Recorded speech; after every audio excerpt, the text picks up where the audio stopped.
నిన్న అసెంబ్లీలో జరిగినటువంటి సంఘటన చాలా దురదృష్టకరం.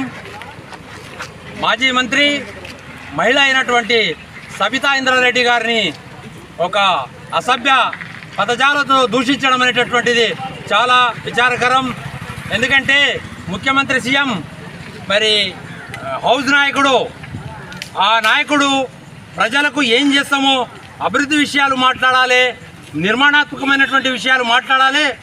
ఈరోజు ఆయన నిన్న చూసిన సంఘటన చూస్తుంటే ఆయనలో పగ దేశాలు రగిలిపోతున్నాయి. నువ్వు పగబట్టాల్సింది ఎవరి మీద?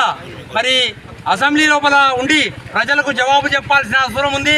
నిర్మాణాత్మకమైనటువంటి అభివృద్ధిపరమైనటువంటి విషయాలను గురించి చర్చించి మాట్లాడాలి. కానీ దూషించే విధంగా ఉంటే ఆయన తత్వాన్ని చూస్తుంటే నిజంగా మన దేశంలోనే ఇటువంటి ముఖ్యమంత్రి ఎవరు లేరు.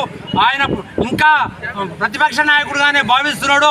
మరి ఒక ముఖ్యమంత్రి అనేవాడు నిర్మాణాత్మకంగా శాంతియుతంగా అందరికీ జవాబు చెప్పాల్సినటువంటి పరిస్థితి ఉంటే ఆయన కేవలం ఆయన హృదయం లోపల పగ ద్వేషాలు రగులుతున్నది.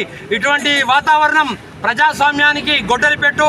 ఒక మహిళమైనటువంటి సబితా ఇంద్రారెడ్డి గారి పట్ల మరి దూషించడం అనేటటువంటిది విచారకరం. అందుకే రేవంత్ రెడ్డి గారు నువ్వు మార్చుకో. ఓటుకు నోటు దొంగలాగా నువ్వు ఎప్పుడు ఇంకా అదే రకంగా ప్రవర్తించినట్టయితే ప్రజలు నిన్ను